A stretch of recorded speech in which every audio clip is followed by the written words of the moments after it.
Is this all kind of head turning for you, or does it feel like you're just kind of going with the punches? It's surreal. And then it's exciting, and then it's overwhelming, and then it's intriguing, and then it's hard work, you know? This part of it. Yeah, this is hard work. I was like, oh, this is what actors, this is the work, you know, actually. Because, this is the stuff that you don't get trained to do, and then suddenly you're doing it, and you're doing it every day. I would think if they had people to train you how to do it, they probably wouldn't be training people at schools because they'd be doing it. It's like the people who are doing it are doing it. It's truly those who don't do teach, or something like that. So you are nobody to really mess around with to start with. You have a PhD in political science? No, that's my father. Oh, your father got it for you. Okay. No. I have an MFA in acting and from Yale. From Yale. So that you didn't. I got your IMDb page needs to be fixed. I'm pretty sure. Oh yeah, there's so much stuff. What? No, that doesn't. It was somewhere in there. Maybe Wikipedia, because Wikipedia is the one that's changing. Evil Wikipedia. It's the one that's changing every day. Is it changing every day? It seems, yeah. People always tell me, like, someone told me that in an interview, someone asked me, so you live in Brooklyn with your husband and 3-year-old daughter? I was like, no, I don't. He said he got it from the Wikipedia page. I was like, no, don't believe it. Yeah. But you're young enough to actually be hip to the internet room. You're not.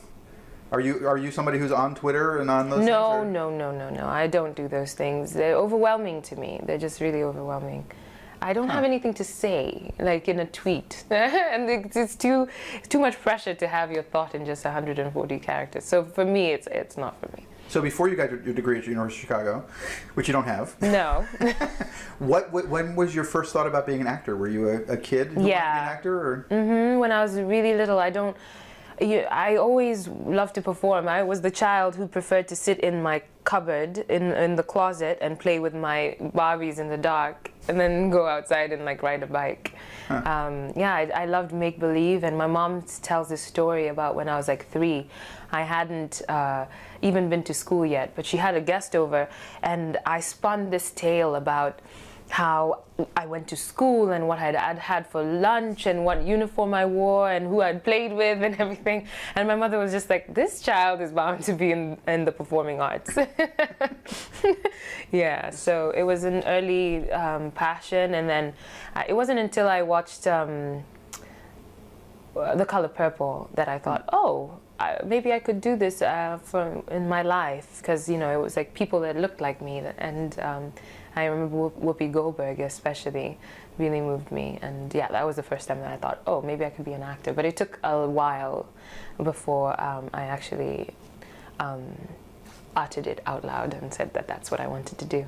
It's an interesting thing, because I think we've heard that kind of thing expressed by people of color over the last 20 years, but things have changed so much. I think people forget how it's still a real thing for people who don't see as much racial, many racial products. I don't know the word I'm looking for, but you know what I mean. And television and film and everything else. It's just the imbalances. Well, and I grew up watching a lot of everyone else. Like, we had American television, we had Australian, English, Mexican soaps, all that stuff, but we didn't have any original stuff on TV, and it was because our government was in the business of stifling creative expression, so we didn't have anything of our own.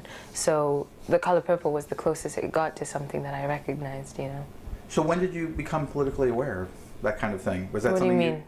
Well, it sounds the fact that you're conscious of the government stifling creativity. Well, yes. My father is a politician, and so I grew up in a political world. Of course, I didn't always understand it, but I was always in that world. My father was put under house arrest, was detained without trial, so he was missing for some time. So I was always aware of like a larger force. And then of course the political vocabulary is just something that came organically. I don't remember any specific moment, because it was politics was my father, is my father. Yeah. So were your parents hoping you'd be a political person, or as opposed to an actor, or I guess maybe you could be the same thing? I know. Yeah, you know. Oh dear.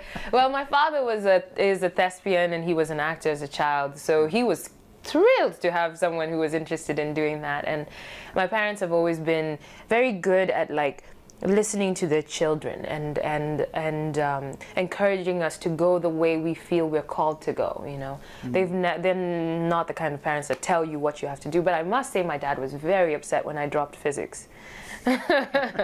He was not pleased with me. And I was like, hey man, it's not my style. So when did Yale come into the picture? Was Yale a place where you knew Meryl Streep had gone, or? No, I actually didn't know any of that. When I was at Hampshire College, and a friend of mine, his name is Gilbert O'War, and he and I did a production of Romeo and Juliet when I was 14, back at home. And he got into Yale. And he told me about it, and I was like, what? You got into Yale? And he was like, yeah, I'm going to the acting program. And I was like, what, there's an acting program? And he planted the seed in my head that, first of all, there was a place where I could train to be an actor, and then that a Kenyan could get in. And that's when the idea got planted in my head, and then I kept it to myself for a little while, and then finally I decided that, yeah, that's what I wanted to do. But yeah, I didn't know about the program until Gilbert got in. So how was your immersion into Yale? Was that easy conversion? Easy? It was, Yale was, those 3 years were the best years of my school life, hands down. And at the beginning, of course, I was like, first of all, how on earth did I get in? And but the dean gave this talk of a first orientation talk, and he talked about the imposter syndrome and how everyone in the room was probably going through that feeling, like I tricked them into getting here. And he was reassuring us that we were all going through it. And indeed, I was sitting next to my classmates, and some of us broke down crying because we were like, yes, I thought I was on my own, but no, we were together. And you know, it was so reassuring to recognize that almost every artist feels that way, and that therefore you're not as unique as you think you are, and that's a good thing, you know. They often feel that way even after years of working professionally. Always. And the thing about acting is that you're always taking on new stuff. You're taking on a new role. So just as soon as you feel like an expert in something, you have to leave it and go on to a totally new thing and be ignorant and curious and fresh again. And that's what's so wonderful. It's what's wonderful and what's extremely frustrating about this business. Because you don't like leaving things behind so much, or you don't feel like you're done, or? Well, because then you don't feel like you know. You have to confront the fact that you don't know with every new role you take on. There's so much you don't know, and that's a vulnerable place to be. You know, when someone hires you because we think you're brilliant. We saw you in that other thing and you were amazing, and then you have this new role and you have to learn the new role. Yes, you have the tools and everything, but you have to learn a new person. You know, and that's scary.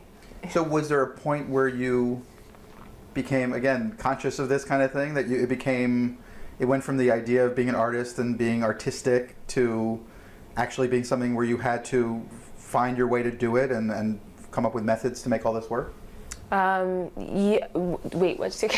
Well, just that you finding your method, your personal method to. Yeah, so at Yale, what they do is another thing they said. Ron Van Loo, the head of the acting program, said to us, "You're not here because we're going to teach you how to act. You already know how to do that. What we're here to do is to give you the tools to do what you do to the best of your ability." And so the 3 years at Yale is all about giving you tools, you know, not rules, just tools.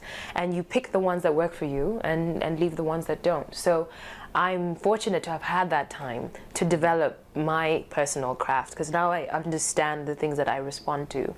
And so I can tailor make my preparation for each role, and I have like, a whole bucket of tools to pick from. So how did you come to 12 Years a Slave? I auditioned.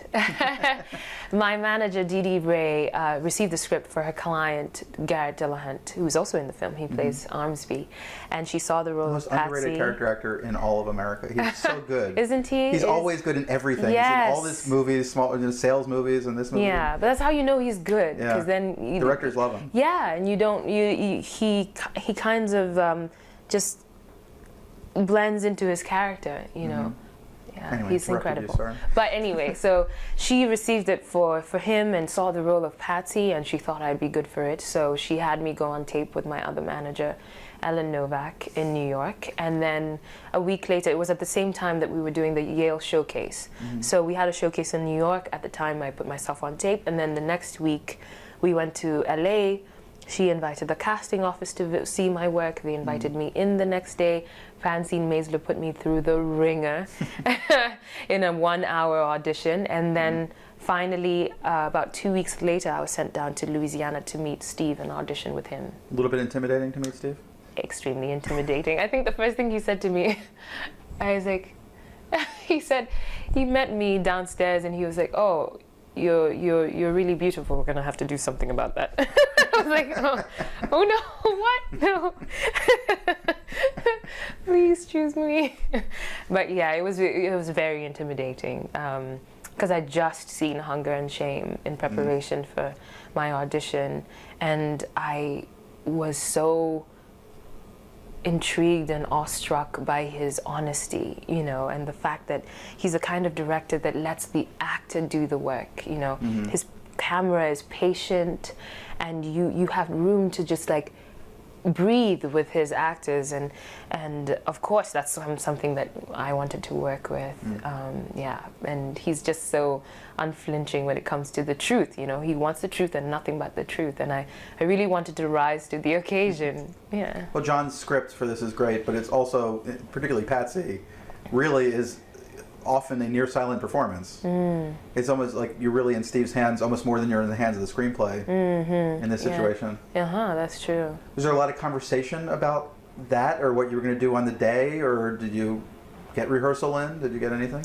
Well, Steve and I had a number of conversations starting from my audition with him, and one thing he kept repeating was that Patsy is simple. She's not noble, she's simple. And so that really did govern how I went about trying to play her. To find this woman who is not sentimentalizing her pain, she's trying to get through it, you know? And, you know, to do that with agency and dignity, despite the fact that she is enslaved and has very little agency of her own, any little real external agency. Yeah, so we had that conversation. Of course, most of the conversation we had, I don't remember because I was just like, so nervous. You know? I'm sure I wrote it down somewhere. But Steve doesn't like to belabor with the actor with too much rehearsing. So he only does what's necessary. So me and Michael rehearsed for less than 15 minutes before we got on set. And me and Churtel probably rehearsed for 15 minutes. And that was that. And that was a doozy because, I mean, I'd come from a theatrical background where you rehearse for 4 weeks, you know. So I really had to develop my own rehearsal schedule before I got to Louisiana. And so was going up against those guys a little intimidating as well? Was that? Oh, yes. I was extremely intimidated. When Steve called me and told me he offered me the part, I was so excited and my heart leapt, and then it sunk because I was like, oh my God, I don't know how I got myself into this situation with these actors, you know, and how on earth am I going to rise to the occasion? But then again, I had to remember it's the imposter syndrome, and I had to be comfortable in my discomfort. Yeah, and I remember, but sure enough, I thought he was going to call me and fire me until I got on set. Every single day I thought, they're going to fire me, they made a mistake, I'm going to get the call today. And the call never came. And then I was in Louisiana and rehearsing with them, and then in my first rehearsal with Michael, he turned to me and said, "You are my peer." And that was a load off my shoulders. And Steve said to me, "Thank you for being born." And I was like, it's a wrap. I'm here, you know. Well, Michael and I'm here to Churtel stay. give you very different energy in the movie. Yeah, obviously, the characters are so different. Is it different working with each of them, or is it really the same actors? Michael is fire and Churtel is water, and both elements are intriguing, mysterious, and dangerous. And that was what it was like working with them. And I think that's why they make such good they make such good scene partners because they have such different energies, you know. Michael, anything can happen with Michael at any time, so he keeps you on your feet. And with Chiwetel, especially with this character he's playing, he had, he was grounded, and he was still, and he was present, he was focused, and he was calm. And I think he really did set the culture on the set, you know, and allowed it for us to do this with ease. He's also a very efficient actor, you know. So with both of them, you know, you go in and you go in 110%, and then you come out and you're totally out, and you know, you're going paintballing and you know, and dancing and stuff like that. So it was good to have that kind of work ethic where we're fully focused for the time in which we're bringing the story back to life, and then we leave it. I don't remember ever talking about the story, like the script. Very little did we speak about the script offset. And yeah, it was about just trusting that we were each doing our individual work and then coming full to like let go and give the scene, just leave everything in the scene. So was the whole day just exhausting and a giving of energy even when you were not on camera necessarily? And then, yes. Then you leave it behind? I mean, is that... Well, no, you know, what was the days like on a set like that? It was, you know, it was a lot of fun for everyone because everyone took ownership of this film. Every single person. It felt like everyone's individual film. And so the focus was high, the energy, the excitement, the joy. We had so much fun making 12 Years a Slave because we knew that we were embarking on something remarkable, you know, and that the story could speak for itself. So we put it all there and we had fun doing it. And you're surrounded by people that are incredible. Like the set designer, ridiculous. The costumes, I mean, wow, you know? And you're seeing magic happen every day, and every single person is adding to this story and making it the masterpiece that it is. So we had tons of fun, tons of fun. Actually, at one point, Andy Dylan, who is also the combat, the stunt coordinator, he introduced us to this app on his phone called Songify, and that has taken the world by storm. But we'd never heard of it. So me, Michael, and Chiwetel and Andy created this techno song with our favorite line from the movie, you know, and then we played it back, and it's like a ridiculous song, and we were having so much fun. And yeah, because we knew that this is the real deal. This is the thing we got into this line of work for. So dare I ask, what is your favorite song and line from the movie? What? Dare I ask what your favorite line from the movie is? Mine,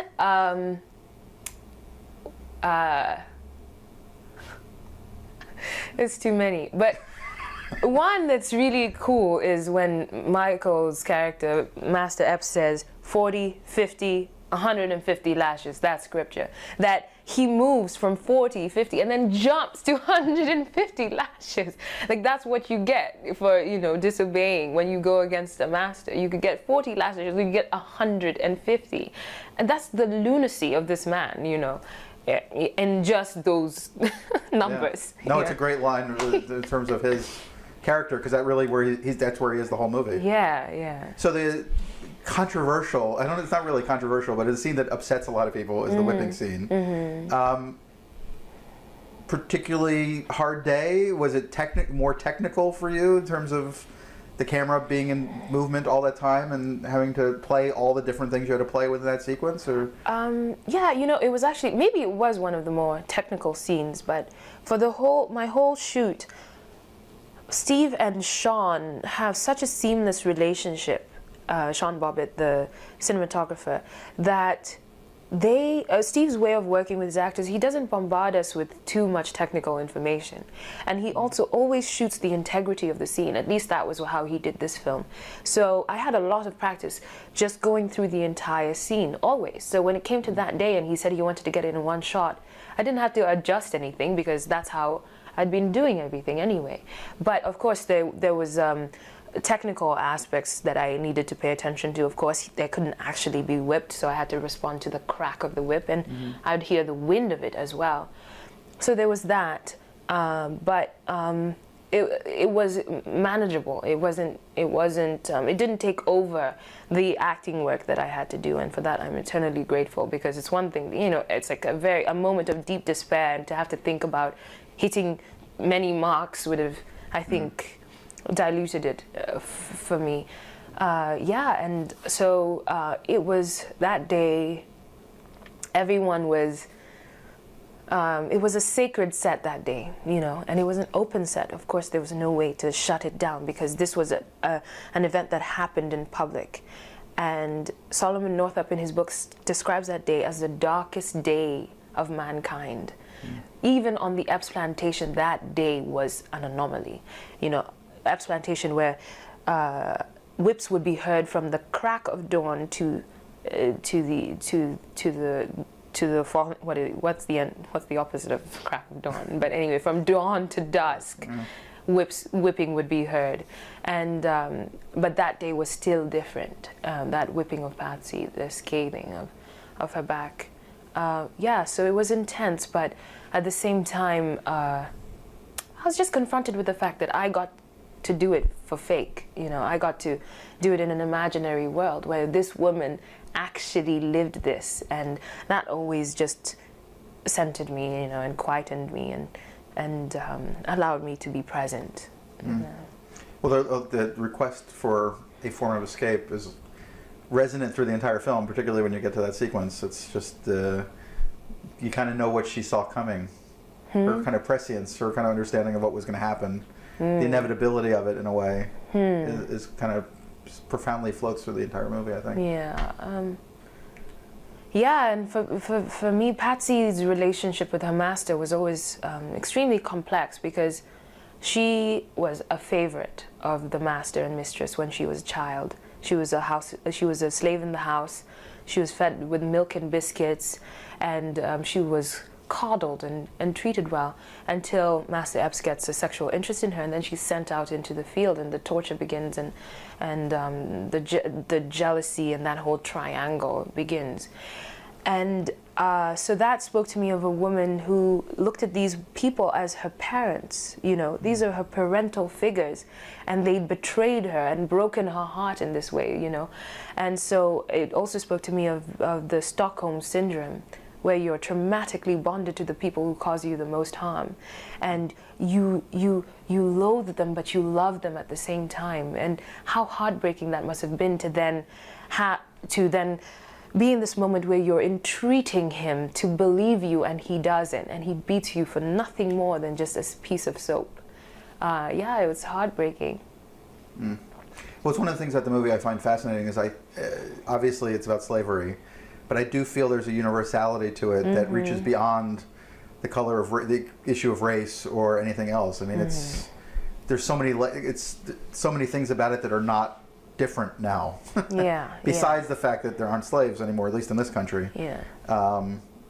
And that's what, you know, the humanity of it is what kind of rises above the color issue. Yes, exactly. And at the end of the day, it's about human dignity, and us recognizing that, and recognizing our potential for great cruelty, as well as the resilience of the human spirit, because the atrocities of slavery are not that far away. No. You know, when you're on those plantations, you are flanked by oaks that are 300 years old. They witnessed slavery. Under those canopies, slaves rested, and slaves hung, you know. And you're there in the present, as are they. I mean, it's so present. And, you know, we know human trafficking is still going on. And that to think that it is an inhuman, distant atrocity is to ensure that it happens again. Because we have to recognize that we are capable of these things. And it's in recognizing them that we somehow prevent them from happening so often. Yeah, we forget that it scales down too. You know, that slavery obviously is an extreme thing. The Holocaust, the Jewish Holocaust, was an extreme thing, but that doing it in a lower level of inhumanity is not okay. No, exactly. You know, but we rationalize these things, I think, a lot. Yeah, yeah. So when did you see the movie put together for the first time? In June. I had been avoiding seeing it, and my team kept saying, I think you need to see this before you start the press tour. And I was like, I think I'm okay. You know. And then finally they... What were you afraid of? What didn't you want to see? Well, you know, we're not made to see our bodies in motion, right? And so whenever we see ourselves in motion, it's discombobulating, you know. And like, I don't know how I look when I'm talking, and I just didn't want an ego trip, you know, go, because I'd done this film and I'd enjoyed doing it, and I'd felt so generous and open in doing it that I didn't want to go and watch it and go through that ego trip, like, oh man, I hate the way my mouth does this, and look how I played that scene, you know. I didn't want to go through all that. And then also it was a very difficult place for me to be. The grief was something that it took me a while to get over after doing this film.